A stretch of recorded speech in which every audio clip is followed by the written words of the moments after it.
Oke, kalau kita lihat nih Mas Jazet, beberapa hari ini ya di minggu ini khususnya IHSG kita mungkin secara perdagangan, secara market kayaknya Ya, agak sepi nih gitu. Teman-teman yang lain juga sempat masuk DM gitu ya ngobrol sama saya, kok ini kayak kurang enak nih market nih harus gimana nih. Nah, kalau melihat kondisi seperti ini Mas Yazid, apakah hal ini mungkin dari volume transaksi dan lain-lain, apakah hal ini juga terjadi karena ada penutupan kode investor asing dan domestik ya, atau saya bagaimana? rasa dampaknya nggak terlalu besar ya. Soalnya kan orang kalau mau investasi, investasi aja gitu ya, tanpa melihat daripada Ya, kode broker maupun kode investor ya, yaitu domestik dan juga foreign gitu. Tetapi memang ini terlihat sepi ya, dan IHSG-nya harusnya hari ini naik ya. Kalau soalnya bursa Asia tuh hampir semuanya yang utama tuh naik indeksnya.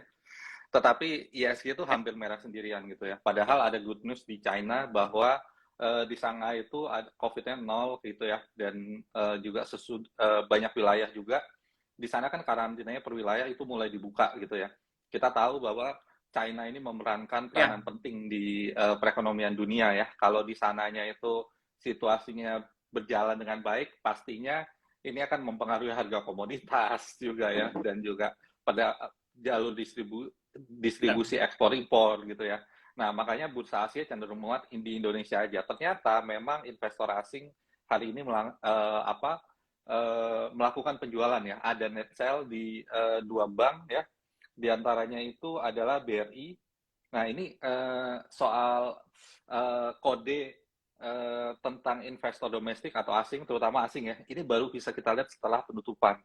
Asing menjual BBCA itu sekitar Ya, betul. 401 miliar loh. Kemudian BRI dijual net sale-nya ya itu 159 miliar. Telkom 130 miliar gitu ya. Jadi ini blue chip ini yang mengerek IHSG mengalami penurunan gitu ya. Tetapi ada juga yang net sale misalnya BBRI 84 miliar, tetapi justru IHSG BRI-nya itu menguat sedikit ya gitu ya. Nah, ini memang asing itu sebetulnya kalau secara persentase ya kita lihat di statistik bursa. Hari ini tuh asing itu porsinya cuma 33%. 67% itu masih lokal. Lokal masih paling besar. Tetapi kan asing ini belinya yang blue chip gitu ya, yang market cap gede. Makanya keseret IHSG-nya. Sebenarnya kita IHSG turun itu kadang-kadang kalau turunnya itu misalnya nggak terlalu anjlok ya di atas 2% gitu. Kita nggak usah terlalu worry. Kadang-kadang itu memang karena ya kesaksian Benar-benar. dikit lah, cuma koreksi sehat gitu ya. Masih banyak juga saham-saham yang mengalami kenaikan ya. Kita lihat misalnya top gainersnya itu misalnya Ya, ada ESA ya yang naik 10% hari ini. Kemudian ada TGRA naik 19%. Kemudian Wika aja naik 4% terkait dengan mungkin dimulainya pembangunan ibu kota baru ya di bulan Agustus nanti gitu. Jadi ya memang semuanya itu tergantung dari stoknya juga sih ya. Dari stoknya apakah memang ada story yang cukup cantik, kemudian juga ada minat investor yang ke sana gitu ya. Itu pasti biasanya juga kita bisa cuan ya untuk day trading gitu. Ya. ya setuju sih sama Mas Yazid, kalau Ya. misalnya IHSG kita terjadi koreksi misalnya 0,3%, 0,4%, sebenarnya nggak terlalu pengaruh besar juga di portofolio. Karena kan saham-saham yang turun mungkin nggak semuanya ada di portofolio kita kan. Mungkin ada yang naik dan ada yang turun juga. Tapi kalau misalnya tadi menarik nih dari Mas Yazid, kita melihat bahwa ada outflow ya dari Indonesia, ada asing yang jualan, khususnya di big caps, di saham-saham yang market cap-nya cukup besar. Apakah hal ini terjadi juga karena di US mungkin tingkat suku bunga sudah naik dan investor melihat bahwa ada efisiensi nih kalau misalnya dipindahkan ke instrumen yang low risk, jadi mereka tarik uangnya dari Indonesia, atau bagaimana menurut Oke, Mas? baik ya. Ini terkait dengan inflasi gitu ya di US ya. Memang ini cukup tinggi inflasinya ya. Cuma saya mau lihat rupiah kita Ya, dulu ya. Rupiah kita itu oke. sekarang penutupan ya rupiah kita itu masih di 14.800-an gitu ya.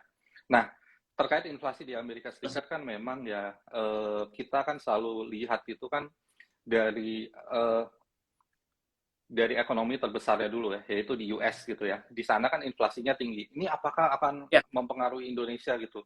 Nah, ini justru kita boleh berbangga nih, Denis ya, bahwa perekonomian kita tuh saat ini cukup kuat gitu ya. ya, Dan BI itu yes. sedikit mengacukan apa yang terjadi di Amerika Serikat, dan memang efeknya itu biasanya itu ketika misalnya inflasi di Amerika meningkat, ekonominya jelek gitu ya. Biasanya kan orang ke safe haven gitu, ke apa, dolar Amerika Serikat gitu, dolarnya menguat dan rupiahnya mengalami pelemahan. Ternyata dampaknya ke rupiah itu tidak begitu apa ya, ya berpengaruh, tetapi masih bisa biasa-biasa saja gitu ya. Dan ini dikarenakan perekonomian kita Ya, yang cukup kuat gitu ya. Di sana memang akibat daripada inflasi yang naik. Nah, inflasi di Amerika Serikat ini disebabkan oleh energi ya. Harga bensin yang cukup mahal ya. Di mana kalau ya, bensinnya mahal, ongkos distribusinya juga ya, mahal, masuk kepada harga penjualan, harga penjualannya juga naik, terjadilah itu yang namanya inflasi gitu ya. Nah, kenapa energi itu mahal, minyak gitu ya?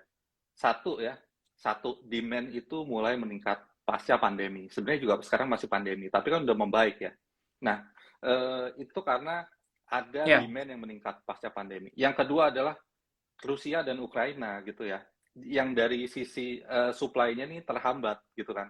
Nah, dengan inflasi yang meningkat, ya, masalahnya The Fed ini membuat solusi adalah ya udah suku bunganya dinaikin aja gitu ya, supaya orang nggak berbelanja, naruh di bank gitu kan, ya, terjadi penurunan. Itu benar. benar. Tetapi kan permasalahan utamanya itu adalah karena harga gas ya, harga minyak yang naik. Harusnya itu kan yang diturunin kan, baru inflasinya bisa turun. Makanya BI juga nggak mau buru-buru ngikutin nih, ya kan? BI nggak mau buru-buru ngikutin, betul?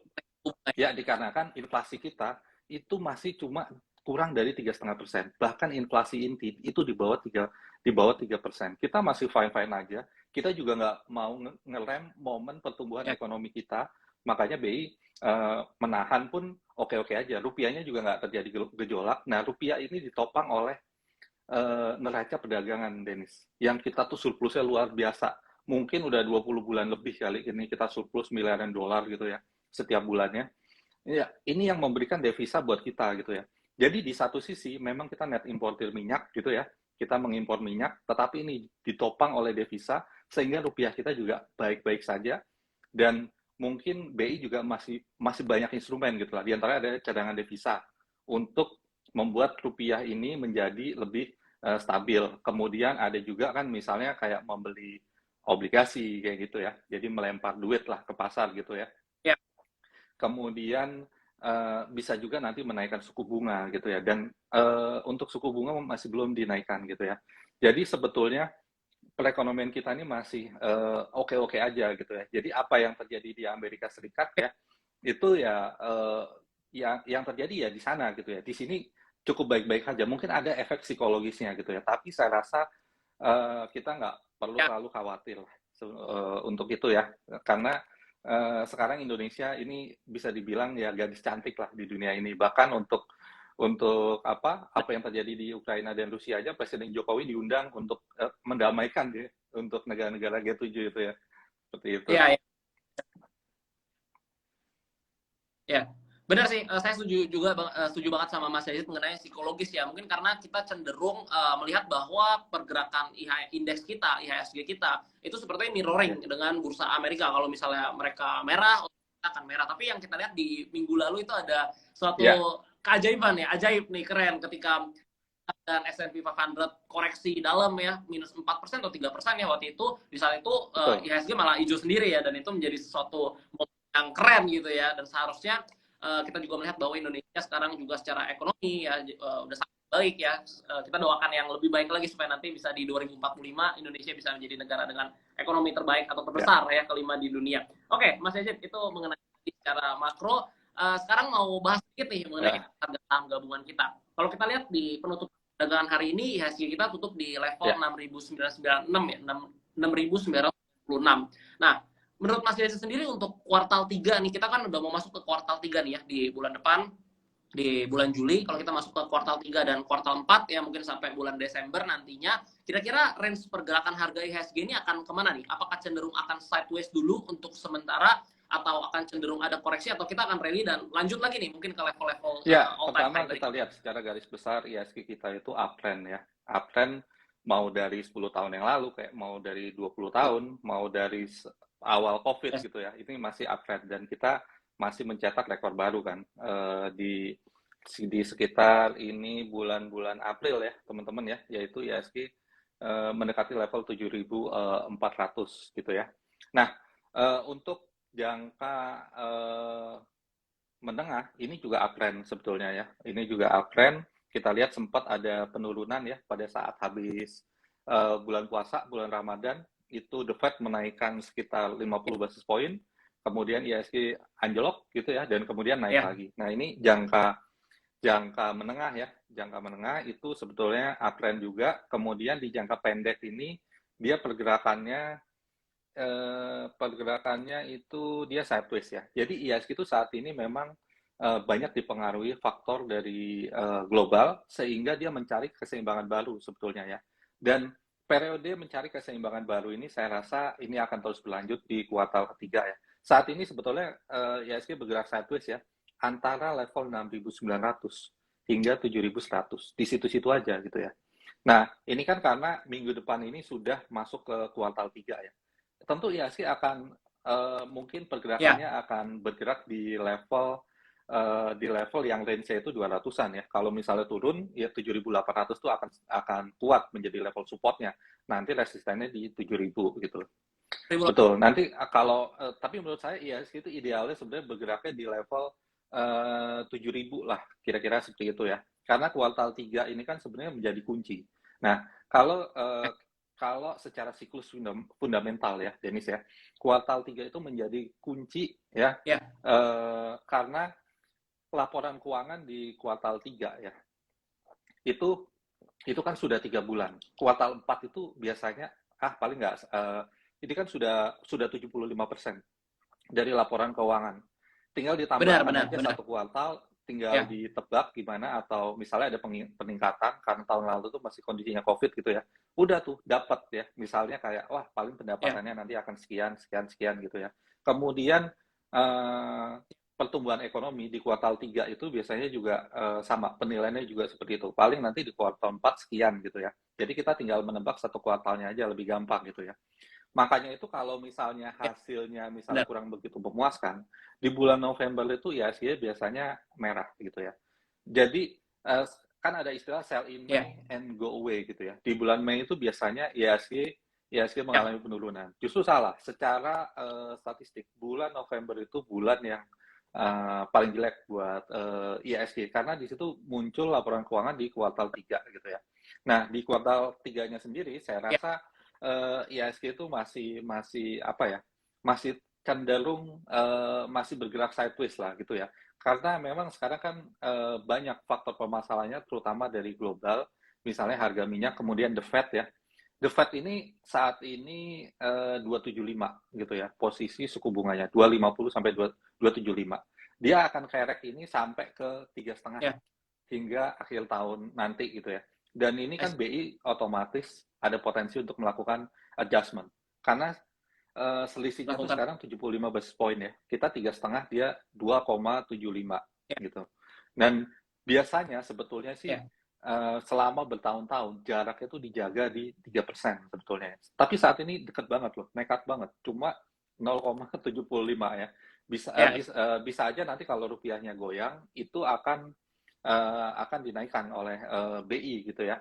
Nah, ini ya, faktor-faktor ini tentu saja Ya. bisa menjadi hambatan ya. Nanti setiap The Fed itu akan rapat di bulan Juli ini rapat sekali, kemudian di Agustus dia nggak rapat, baru September dia rapat juga ya. BI sepertinya juga sama seperti itu gitu ya.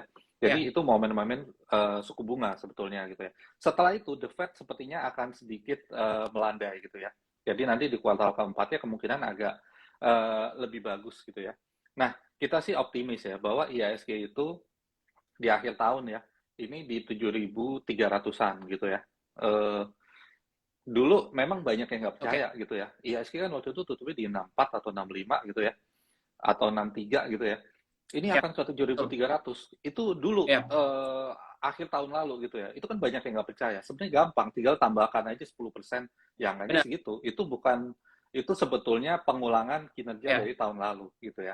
Nah, IHSG sepertinya akan 7.300 dan bahkan tahun depan ya kemungkinan bisa mendekati 8.000 ya, ditambah 10% lagi ya, kira-kira seperti itu. Itu moderat. Kalau optimistis 15%, kalau agak pesimis ya masih naik, tapi mungkin Oke. 5%. Nah, ini sejalan juga dengan perekonomian kita gitu ya. Perekonomian kita sebetulnya membaik ya. Dan eh, kita lihat tuh kinerja emiten kan rata-rata luar biasa secara year on year gitu ya. Ini merupakan Benar. pencitraan dari sektor real ekonomi Indonesia gitu ya. Ekonomi Indonesia tuh betul nggak perlu Jadi, diragukan gitu ya. Eh, Pertama kita lihat dari apa interest growth gitu ya. Interest growth kita tuh bagus waktu itu 9% gitu ya. ya. Dan ini kan berarti perekonomian berputar gitu. Kemudian kita lihat juga pertumbuhan ekonomi kita, surplus di neraca dagang gitu ya. Nah ini sebetulnya cukup bagus. Makanya buat teman-teman semua sebetulnya nggak perlu khawatir. IISG itu akan anjlok gitu ya. Nah justru bisa melakukan timing nih. Kalau IISG misalnya di 6.900 ya serok aja. Nanti ada potensi ke 7.000. Kalau IISG naik kan Ya. eh, otomatis saham-saham blue chip juga naik lah. Kira-kira misalnya kalau main aman aja misalnya 1% per bulan gitu atau enggak misalnya selama 2 minggu udah dapet ya, kemudian nanti di-repeat lagi tunggu momentum lagi gitu ya. Ya. Itu kan sebenarnya juga udah lumayan lah sebetulnya ya. Nah, menurut saya seperti itu. Jadi Benar.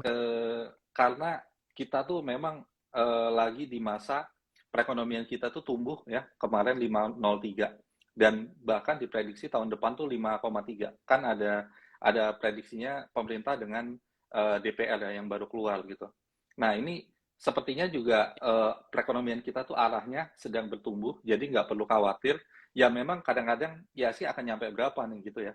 Tapi kan kalau misalnya IISG-nya ada sedikit penurunan, Benar. ada koreksi, nah itu sebenarnya saatnya untuk kita masuk ya. Walaupun IISG itu nggak bisa langsung drastis ke 7.500 ya. Di periode sideways ini kan bisa kita Ya. manfaatkan, Dennis. Jadi kita betul kita Untuk pakai momentum. misalnya indikator momentum, mau RSI, mau stokastik bisa kita ambil di level support, kemudian nanti Ya. kita jualnya dekat-dekat resisten. Nah saat ini itu yang terbaik sih menurut saya. Oke, ini sekedar mengingatkan untuk teman-teman ya. Kalau misalnya kita berbicara mengenai kenaikan IHSG 5-15% itu ya mungkin banget. Tapi yang kita lihat itu time frame jangka panjang. Jadi jangan berharap hari Senin naik 2%, Selasa 2% dalam 1 minggu ya nggak bisa kayak gitu. Pasti ada kenaikan, ada penurunan. Tapi kalau kita lihat secara time frame jangka panjang itu sangat memungkinkan untuk kenaikan IHSG dan kita udah lihat ya waktu itu kita mungkin berada di level 6.000 dan sekarang udah di level 7.000. Jadi untuk kita yang ada di market nih khususnya teman-teman yang udah mulai investasi, kita belajar lebih banyak lagi untuk dapetin momentum yang baik. Dan untuk teman-teman yang belum mulai investasi, ini saatnya nih untuk kita investasi nih supaya sama-sama belajar dan bisa menuju tujuan finansial kita. Oke, tadi Mas Yedid sempat mention mengenai The Fed Ya, ya. Aku mau tanya satu hal lagi. Kalau kita lihat The Fed kan melakukan yang namanya quantitative easing ya di tahun lalu. Habis itu setelah dia melihat bahwa tingkat inflasi udah sampai 8,6%, dia melakukan kebijakan yang namanya quantitative tightening, di mana juga kita lihat suku bunga bulan ini itu naik 75 BPS, betul ya Mas ya, Edi? 75 BPS ya. Nah, kalau kita melihat hal ini terjadi dan mungkin kalau misalnya nantinya suku bunga akan naik lagi dan ada kemungkinan juga Bank Indonesia melakukan adjustment untuk suku bunga, kira-kira di Indonesia sendiri di pasar modal kita apa nih kira-kira sektor yang menarik nih untuk kita lirik dan kira-kira sektor apa nih yang sebaiknya kita hindari dulu ya. untuk sementara waktu? Menjawab pertanyaan yang terakhir ya untuk sektor yang dihindari. Nah, ketika The Fed misalnya melakukan keputusan untuk menaikkan suku bunganya, kemudian BI akan menaikkan. Tapi di sini dari awal perlu digarisbawahi ya, bahwa BI itu nggak gampang naikin suku bunga untuk kondisi saat ini ya. Meskipun The Fed-nya itu jor-joran naikin suku bunga, BI nggak gampang menaikkan suku bunga. Salah satu faktornya tuh memang yang dilihat adalah Ya, rupiah. Rupiah kita memang dari awal tahun ya, ya, itu melemah sekitar 1%. Tetapi itu masih wajar loh dibandingkan dengan negara-negara yang lainnya sebetulnya gitu ya. Nah, kemudian ya. yang ada namanya inflasi inti, core inflation ya. Core inflation itu kita juga masih di bawah 3%. Itu masih aman banget sebetulnya. Jadi BI ini dalam hal ini tidak terlalu Oke. terburu-buru. Memang ketika Bank Indonesia itu menaikkan suku bunga ya, ini sektor atau industri yang berkaitan dengan kredit atau suku bunga gitu ya, ini akan mengelus dari sisi bottom line, dari sisi laba bersih. Meskipun saya yakin ya, net interest margin atau misalnya gross profit margin mereka tuh tebal gitu ya. Ya ini sebenarnya berkurang Ya, sedikit aja, tapi pasti ada apa? oke. Ada pengurangan lah dari sisi laba bersih. Dan perusahaan biasanya akan berbicara dengan bank untuk menegosiasikan yang tentang suku bunga ini ya, seperti itu. Nah, pertama yang akan terkena dampak ya, ini jangka pendek ya, biasanya perbankan ya. Meskipun perbankan itu dari sisi usahanya ya, sebenarnya itu hanya menyalurkan aja. Jadi ketika suku bunga naik, Ya, dia harus menaikkan bunga deposito, tetapi nanti akan dibebankan kepada betul. eh, kreditur ya, yang melakukan pinjaman ke bank gitu ya, itu bunganya juga akan dinaikkan, ya kan? Jadi secara jangka pendek Ya, mungkin net interest margin-nya turun, tetapi itu akan normal lagi sebetulnya gitu ya. Dan kecenderungannya pendapatan perbankan itu tiap tahun naik ya, laba bersihnya juga naik. Saya rasa itu mungkin tidak akan terlalu mempengaruhi ya. Kemudian yang kedua adalah multi finance. Karena multi finance ini biasanya ngambil dari bank, kemudian ngambil dari menerbitkan ya, obligasi ya kan. Nah, ini yield akan naik gitu ya. Ini cost of fund mereka bebannya akan naik gitu. Kemudian properti ya kan. Properti itu 70% masyarakat oke. Indonesia beli properti itu pakai instrumen kredit atau KPR gitu ya. Kemudian juga mungkin otomotif, orang beli mobil itu juga pakai kredit ya. Kemudian yang terakhir mungkin adalah untuk di sektor infra ya, infrastruktur, misalnya industri tower ya, itu kan juga dia Ya, tuh pinjamannya juga besar biasanya ya, dan itu juga akan mempengaruhi. utang ya. Selain daripada sektor-sektor tersebut, sebetulnya perusahaan yang mempunyai utang besar ya, itu akan terjadi namanya interest burden gitu ya, akan terjadi penambahan beban, jadi Oke. mengurangi laba bersih. Sebetulnya sih saya mengenai sektor ini ibaratnya acuh tak acuh lah, ada aja gitu. Misalnya kita lihat wah sektor properti akan terdampak, BSD akan misalnya harga sahamnya akan turun. Enggak juga sebetulnya ya. Ketika misalnya penjualannya dia mengalami Ya, kenaikan gitu. Sekarang kan yang namanya backlog di sektor properti itu kan juga besar gitu. Kemudian kita lihat juga benar. misalnya margin dia juga tebal segala macam ya. Mungkin itu nggak terlalu berpengaruh sih gitu ya. Jadi biasanya properti ini akan lesu pada saat perekonomiannya itu misalnya benar-benar lesu kayak pas COVID kemarin gitu ya, kita terkena resesi, technical recession sebenarnya cuma Ya, tiga kuartal aja ya, gitu ya. Nah itu baru propertinya lesu. Tapi kalau biasa-biasa aja masih banyak kok orang yang mau beli betul. rumah gitu ya. Nah itu biasanya seperti itu. Jadi Ya, suku bunga itu nggak terlalu menjadi halangan. Apalagi suku bunga kita tuh termasuk yang terendah loh. Sekarang ini terendah sepanjang sejarah kita gitu ya. ya, Mungkin ada dua hal ya. Pertama adalah perusahaan dengan debt to equity ratio yang cukup besar. Yang kedua adalah porsi utang valuta asing itu besar gitu ya. Karena rupiah kan memang di oke. kecenderungannya ini ada pelemahan gitu ya. Sedangkan mereka melakukan usaha di Indonesia, Ya, mendapatkan uang berupa dalam bentuk rupiah, mereka harus bayar dalam bentuk falas. Nah, ini mungkin agak agak sedikit oke. beresiko karena berpotensi akan kursnya juga akan meningkat, tapi itu pun sebetulnya juga tidak berlaku sesaklek seperti itu, dikarenakan sekarang ada instrumen hedging, ada instrumen misalnya lain-lain, perusahaan udah menumpuk di awal gitu ya.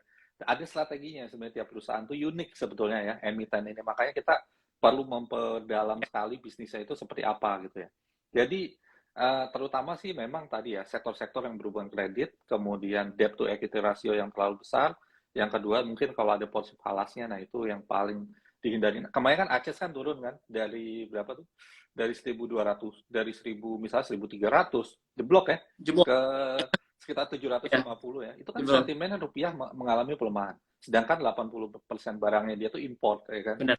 Nah, itu sebetulnya juga Ya, saya pernah ngobrol dengan direkturnya, dia juga ada strateginya segala macam dan dia gampang menaikkan harga gitu ya. Mungkin ada juga pakai hedging dan lain-lain gitu ya. Sebetulnya dari sisi pendapatan dan laba bersihnya dia sebenarnya stabil, tapi harganya kita lihat anjlok gitu ya. Nah, itu sebetulnya kita masih bisa lirik-lirik lah saham seperti ini karena secara secara prospek itu tidak mengalami penurunan gitu ya. Dan kita tahu konsumsi kita juga cenderung meningkat gitu ya. Meskipun dia barangnya impor, tapi kalau bisnisnya bagus ya kan kinerjanya juga masih bagus kok gitu ya. Jadi kerugian kurs itu Benar. nggak maksud saya adalah tidak serta-merta akan menghapus, membebani atau menurunkan dari sisi laba bersihnya dia, nggak serta-merta seperti itu gitu ya. Apalagi kita lagi pede-pedenya nih, perekonomian kita nih lagi banyak dipuja-puja negara lain gitu ya, dan kondisinya ya lumayan kuat lah di zaman Pak Jokowi ini ya. Utang kita itu turun loh, sekitar turun secara persentase ya, mungkin secara angka naik kita itu dari pernah debt to GDP rasio kita tuh 50%. Kemudian turun menjadi Ya. 39%, turun 11% gitu ya. Dan APBN kita sudah 5 bulan berturut-turut Ya. ini surplus. Dan itu pemerintah pakai buat Oke. subsidi BBM gitu ya. Kalau di Amerika kan mungkin utangnya udah terlalu Ya. besar ya. Nah kita tuh sebenarnya negara kita bangun segala macam itu dengan tingkat utang sekarang gitu ya. Itu luar biasa, kita masih bisa bertumbuh, masih bisa untuk mengamankan rupiah segala macam. Jadi Benar. kondisi kita itu memang cukup menguntungkan saat ini sebetulnya. Oke. Ya, Ini wah ada pertanyaan nih. Komoditas gimana nih? Habis itu kemarin aku juga udah sempat ya, open question box ya Mas Yazid. Habis itu banyak banget nih yang pertanyaan nih. Aku pengen tanya satu pertanyaan ini ke Mas Yazid karena banyak juga yang nitip, yaitu mengenai sektor batubara nih. Karena kalau kita lihat di sektor batubara khususnya saham-saham ini kan udah rally ya, udah naik sangat signifikan. Habis itu banyak sekali nih pro kontranya nih. Mungkin banyak investor yang bilang, wah ini sunset nih bentar lagi. Wah ini udah peak nih, udah all time high nih, udah harus koreksi nih, udah turun dan lain-lain. Tapi ada juga investor yang masih percaya batu bara bakal rally terus, bakal naik lagi. Nah, kalau kita melihat juga, kalau kita sempat masuk mungkin di awal tahun 2022 ini atau belum perang Rusia Ukraina, itu kan kita udah dapetin cuan yang luar biasa gitu ya dari saham batubara gitu ya, karena naik sangat signifikan. Nah, cuman kondisinya sekarang kita udah masuk hampir ke kuartal 3 sebentar lagi. Dan menurut Mas Yazid sendiri gimana nih kira-kira untuk sektor batubara khususnya di Indonesia nih? Apakah akan ya, akan bagaimana? berdasarkan pengalaman sebelumnya ya, bahwa komoditi super cycle itu tidak hanya terjadi setahun 2 tahun, itu Ya, bisa 3 tahun gitu ya, atau bahkan mungkin 5 tahun juga bisa ya, ya, kalau kondisinya memang ya, peminat untuk batu bara ini cukup cukup tinggi gitu ya. Nah ini kan batu bara ini komoditi super cycle-nya boom ini kan baru tahun lalu, tahun 2021 gitu ya. Ini masih 2 tahun. Dan saya katakan tahun lalu bahwa energi masih bisa dilirik gitu ya. Dan sekarang kondisi setelah perang ya, Rusia dan Ukraina ini, bahkan Eropa itu meminta batu bara dari Indonesia. Jerman ya, kanselernya atau presidennya ya. kemarin datang itu minta untuk dikirimkan batu bara gitu ya. Tetapi ya perusahaan batu bara biasanya ada kontrak-kontrak gitu ya. Dan sekarang kita lihat ya, secara year to date ya, indeks sektor energi itu sudah naik 46% ya, tertinggi. Keduanya itu transportasi, logistik gitu ya. Nah, sekarang komoditas energi ya, minyak maupun batu bara, itu menurut saya nggak gampang turun lah. Ketika batu bara itu turun di bawah 375 atau 350 ya, bisa mendekati 350, nah itu bisa dimanfaatkan untuk kita serok lagi gitu ya. Karena sebetulnya sih harganya harusnya di atas Oke. 400 gitu ya. Nah, kalau Eropa itu kan sebenarnya kenapa sih alamnya gitu bersih kita lihat gitu ya. Karena listrik mereka itu kan pakai gas gitu kan. Ya, Pakai gas ya kan sehingga dijuluki oke. benua biru gitu ya.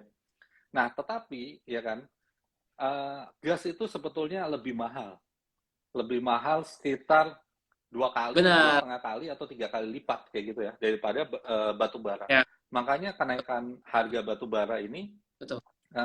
sebetulnya masih wajar harganya, masih tetap di bawah harganya gas. Apalagi kan pasokan gas dari Rusia kan yang Nord Stream 2 itu kan udah dihentikan gitu ya. Ya mereka mau nggak mau cari batu bara gitu ya. Nah ini sebetulnya batu bara itu masih tetap menarik ya. Bahkan ada Aro Energi aja, itu kan waktu itu kan pernah buyback ya tahun lalu ya. Dia mau buyback lagi sekarang. Berarti kan Ya, ya. ada potensi untuk sahamnya ini naik lebih tinggi lagi gitu ya. Ini untuk bukan untuk trading ya, tetapi secara secara apa ya? secara investasi untuk jangka menengah ini masih menarik sebetulnya energi ini. Ini sebetulnya energi ini nggak gampang mengalami penurunan lah. Terutama batu bara saya masih percaya ya untuk ya. Oke. Thank you Mas Ezid untuk menjawab pertanyaan-pertanyaan banyak nih Betul. pro kontra soal batu bara ini.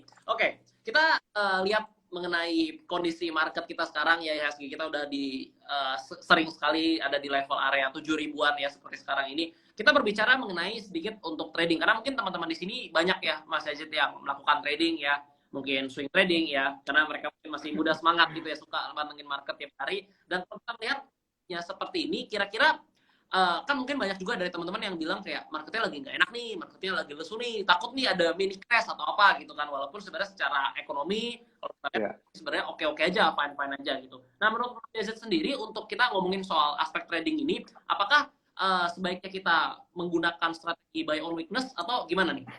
Ya, Yang lebih aman gitu. saya kira buy on weakness ya. Buy on weakness, sell pada saat high ya. Sesuai dengan apa semboyan daripada Warren Buffett ya. Kita harus Ya, serakah gitu ya pada saat market kita misalnya ada penurunan dan ketika market kita itu kembali naik ya. Nah, di situ kita harus menjual gitu ya. Kita harus nggak boleh terlalu greedy gitu ya. Nah, itu artinya kita buy low, sell high ya. Ketika semua orang pesimis gitu kita beli, pada saat semua orang optimis ya itu saatnya kita jual. Seperti saya katakan tadi, ISG itu ada range-nya gitu ya. Mungkin untuk sekarang sih di ya, 6.900 ya sebagai support dan resistennya tuh di 7.050 lah kira-kira seperti itu ya. Dan ini pergerakannya cenderung sideways. Jadi kalau sideways ini kita nggak bisa buy and hold. Jadi kita tahan, berharap marketnya itu bullish gitu ya, sampai mungkin level-level tertentu ya, 7.500 atau bahkan 8.000. Saya rasa itu takes time lah gitu ya. Untuk saat ini bisa memanfaatkan trading. Ini nggak downtrend, tapi kecenderungannya sideways. Kalau sideways ya ya udah kita beli dekat level support dan kita jual dekat level resisten. Sebetulnya pada saat market uptrend ya, prinsip membeli di level support itu masih berlaku katanya.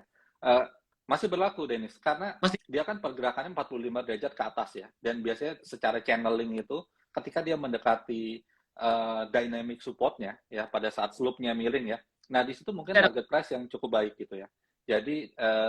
Jadi seperti ya, menunggangi tren ya, kita riding the trend gitu ya. Jadi beli di dekat level support ya, nanti tinggi lagi dijual, kemudian nanti ke level support lagi di itu. Jadi kita tak tak tak tak gitu. Dan itu biasanya lebih lebih ini ya, lebih menguntungkan gitu ya. Seperti itu.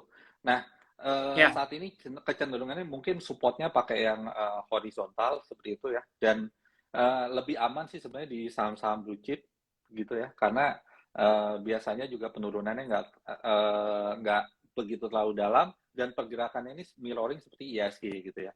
Misalnya saham-saham kayak BRI, Telkom gitu ya. ya, Nah ini kalau uangnya besar memang terasa ya ya, teman-teman ya. Makanya teman-teman kalau bisa, misalnya yang masih kuliah nih, yang uangnya masih sedikit, nyicil nabung saham gitu ya. Jadi nanti kalau betul, nanti gelar begitu konsumsi. dari awal kuliah nih sampai nanti lulus bisa ngumpulin bisa 10 juta, 10 juta, 20 juta gitu ya.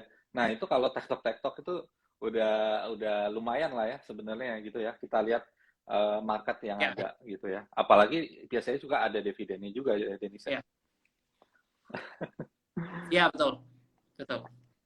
Oke, kalau kita lihat nih ya, di minggu-minggu kemarin, kita melihat sektor consumer yang dari tahun 2020 dan 2021 mungkin cenderung sideways atau Oke. mungkin downtrend ya, turun gitu. Tapi kita lihat dulu sektor consumer nih ada yang cukup menarik nih. Kita lihat seperti ICBP, Mayora, dan kawan-kawan itu naik Ya. ya, Unilever juga naik gitu. Nah, cuman kita sering bahwa ketika sektor consumer ini naik ya, apalagi tiba-tiba gitu ya, mungkin ada indikasi big fund atau misalnya orang-orang yang punya uang banyak atau fund yang mungkin dia nggak bisa cash out seluruhnya, dia harus parkirin sementara Ya. nih di sektor consumer. Nah, kalau kita sektor consumer yang kemarin naik ini, apakah memang karena kinerjanya membaik dan ada sektor rotation yang mendukung, jadi tahun ini dia udah mulai gerak, atau memang ada indikasi nih, fund mulai parkirin dananya sebagian di consumer, Ya, atau saya kira gimana menurut pilihannya Mas juga Yazid? jelas ya. Tadi kan Dennis belum saya jawab tuh. Ketika misal suku bunga naik gitu ya, yang dihindari ya sektor-sektor yang berhubungan dengan kredit ya. Misalnya kayak bank, properti, Betul. kemudian Ya. ada otomotif gitu ya. Nah, kemudian kemungkinan sektor yang bisa dipilih yaitu adalah sektor selain daripada sektor yang terkait dengan suku bunga tersebut gitu ya. Misalnya pertama adalah sektor consumer gitu ya. Kebetulan ya tingkat konsumsi masyarakat Indonesia kita dilihat dari indeks keyakinan konsumer maupun retail sales ya itu sudah kembali pulih sama seperti sebelum pandemi gitu. Dan ini tentu Yes. saja secara data perekonomian Indonesia ini cukup bagus sehingga pemilihan terhadap uh, sektor consumer baik yang cyclical maupun non cyclical ya itu cukup bagus ya. Ditambah mungkin selain sektor-sektor yang tidak terkait dengan suku bunga itu adalah energi ya itu juga bisa diperhatikan, mungkin juga teknologi juga mungkin bisa di beberapa saham gitu ya. Healthcare sebenarnya dulu masuk ke consumer juga ya. Sekarang COVID mungkin agak meningkat, nah itu juga potensial juga sebetulnya gitu ya. Nah, tetapi ya memang kita lihat kemarin saham di sektor ini ya, sektor cyclical ya kalau nggak salah ya. Itu misalnya kayak Java kayak gitu itu Ya. mengalami kenaikan ya kan memang ada sentimennya di industri tersebut ya, di mana Singapura itu Ya. menghentikan import dari Malaysia sehingga di situ uh, emiten poultry Indonesia berharap berpotensi untuk diuntungkan seperti itu ya. Jadi memang tergantung Ya. kadang-kadang ada sentimen positif di industri tersebut gitu ya. Nah, saya kira seperti itu ya. Jadi memang sektor consumer ini pertama ini kan juga untuk orang kan pasti mengkonsumsi terus gitu ya, sehingga pendapatan perusahaan itu biasanya stabil Betul. gitu. Nah, di satu sisi sektor-sektor Betul. yang terkait dengan suku bunga karena the Fed lagi agresif gitu kan, eh, takutnya nanti Indonesia mengikuti dan ternyata enggak gitu ya, karena cukup cukup Ya. bagusnya ekonomi kita ya. Ini juga patut diapresiasi gitu ya. Ternyata enggak gitu ya. Ya. Sehingga sektor konsumer ini harusnya misalnya naik 2%, naiknya cuma 0,5% gitu ya. Tapi tetap potensial sebetulnya ya. Yes. Sebetulnya yang kita lihat ya memang balik lagi sih ke perusahaannya juga ya. Seberapa prospek perusahaan tersebut dan Ya. kinerjanya seperti apa gitu ya. Walaupun dia di sektor apapun, biasanya masih bisa aja itu untuk naik gitu ya.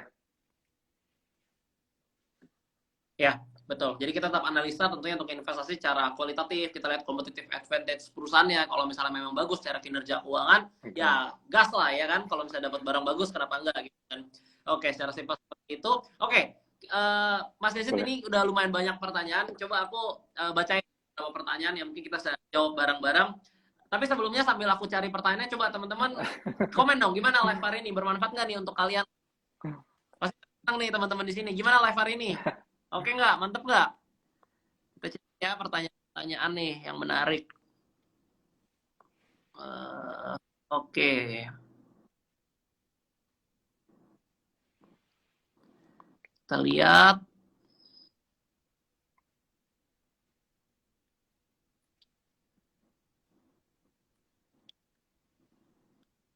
sebentar. Kita cari pertanyaan menarik.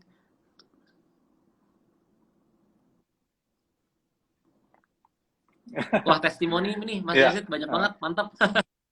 Oke, ini dari mau tanya Bang, untuk sekarang kan Eropa krisis energi nih. Tapi kenapa ya justru sektor batu baranya melemah? Mungkin emiten di Indonesia nih. Kan kalau kita lihat 2 minggu ya, terakhir cukup terjadi penurunan ya, khususnya di saham seperti Indi, Adaro dan ya. lain-lain. Kalau kita lihat ya teman-teman ya, mungkin di harga call ya batu bara itu juga ada koreksi sedikit dari kemarin 392 sekarang 385 ya. Ada koreksi. Sebenarnya ini koreksinya masih sehat gitu ya. Dan Eropa tetap membutuhkan Ya, membutuhkan ini ya teman-teman ya batu bara gitu ya. Dan untuk saham-saham batu bara misalnya kayak Adro ya teman-teman ya. Nah ini justru belum mengalami penguatan. Kalau nggak salah dari kemarin itu bergerak di level supportnya. Nah ini justru kesempatan gitu ya. Ketika nanti harga batu bara udah melejit di atas 400, biasanya akan terjadi kenaikan gitu ya. Dan melihat level seperti ini aja manajemennya aja agak sedikit apa ya, pengen buru-buru buyback lagi deh gitu di level ini gitu ya. Mungkin harga wajarnya di mendekati 4.000 dan lain-lain gitu ya. Dan dividennya juga pasti kan cukup besar tiap tahun gitu ya. Sehingga mereka ada alokasi untuk beli saham treasury gitu ya. Nah, ini sebetulnya karena kan naiknya udah terlalu Ya, tinggi juga gitu ya. Jadi ini sedang mencari betul. keseimbangan baru sebetulnya. Nah, ini biasanya pada saat nanti laporan keuangannya dirilis baru akan meningkat lagi gitu ya. Seperti itu. Seperti Adro. Dan setiap saham memang mempunyai story-nya sendiri-sendiri gitu ya. Contohnya misalnya PTBA ya.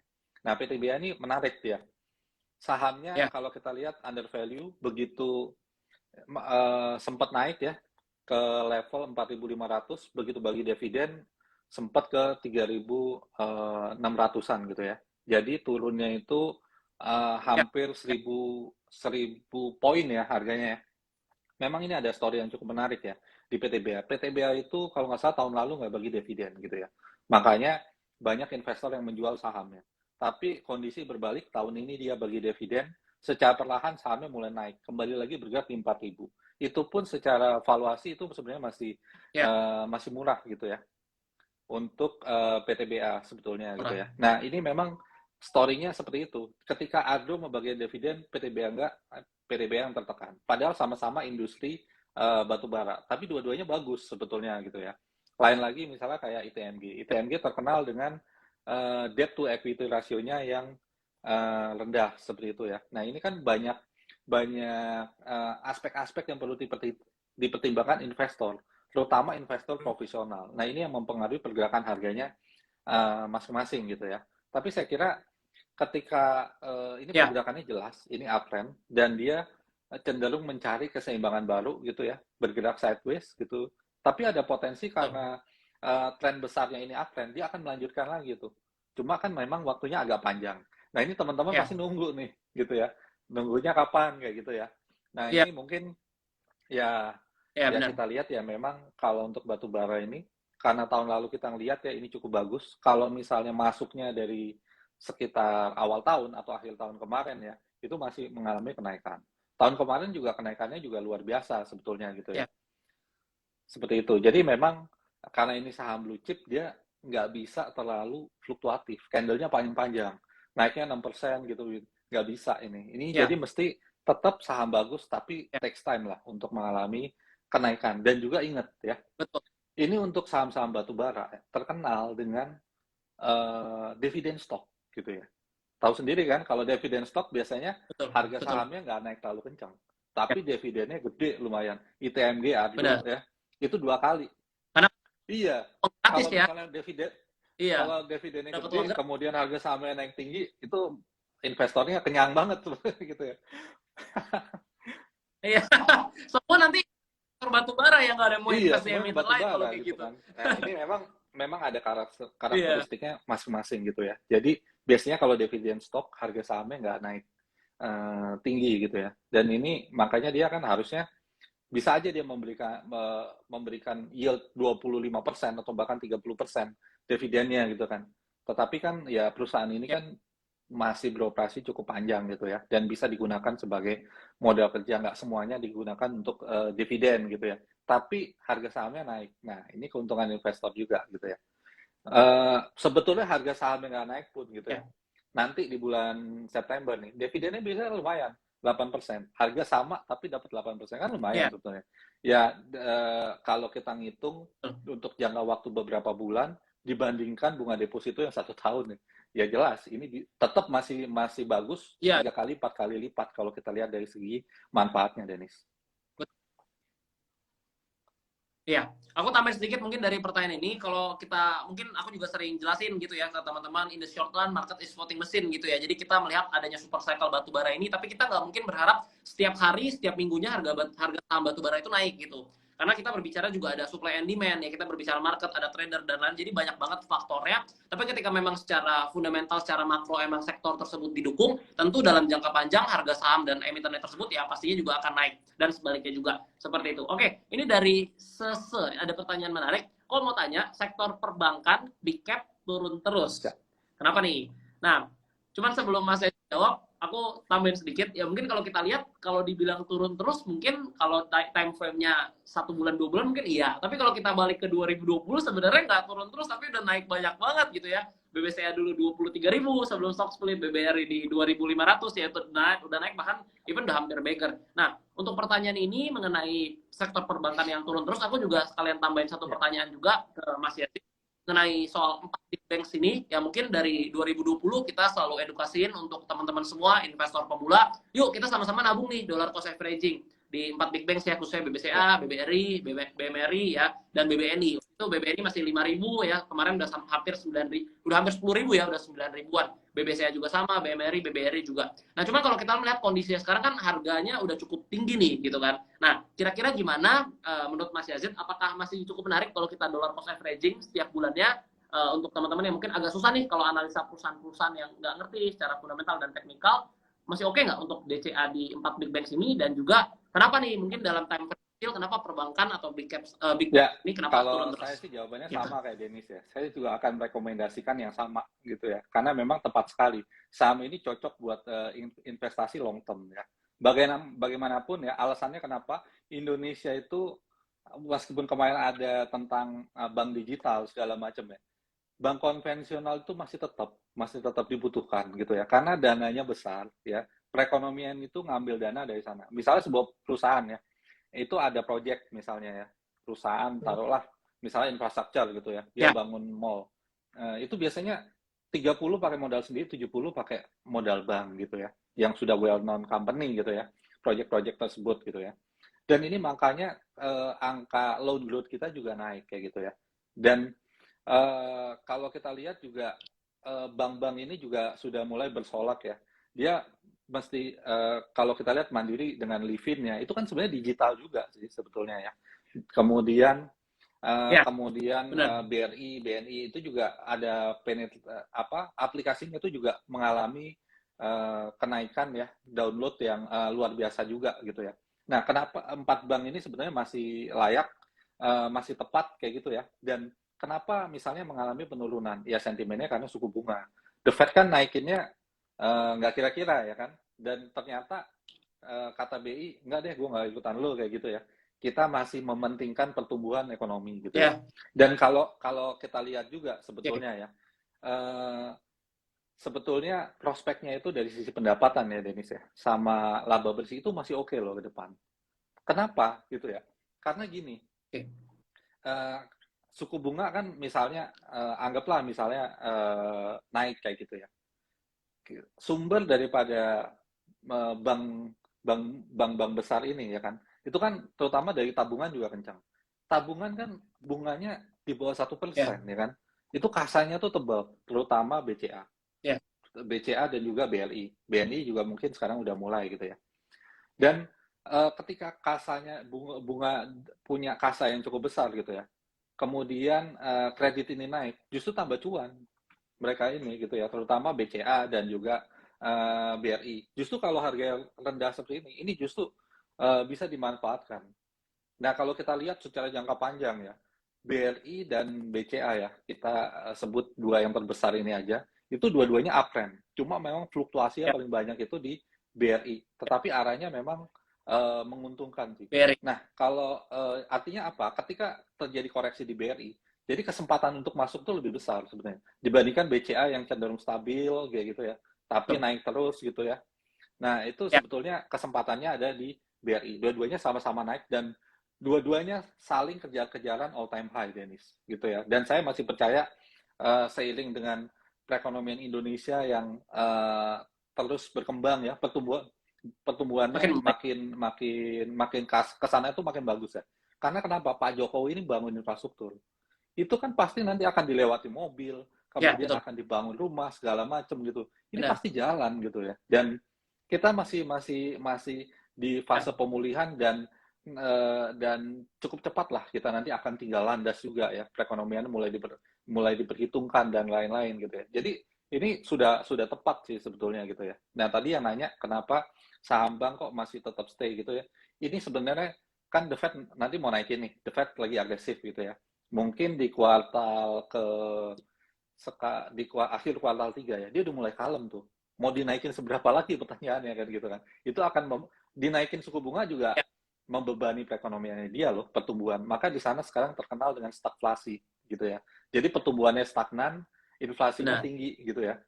Kalau di Indonesia kan enggak, pertumbuhan 5,03, inflasinya 3,5. Jadi masih ada spare selisih lah gitu ya.